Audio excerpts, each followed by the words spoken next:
वृन्दावनमा कृष्णजीले गाई चराउन जानी, गोकुलतिर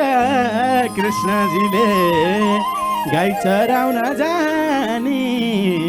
गोपिनीका घरमा पसी नौनी चोरी खानी, तिम्रो भाइको मोहनी छुटाइदेऊ बलाराम, तिम्रो भाइको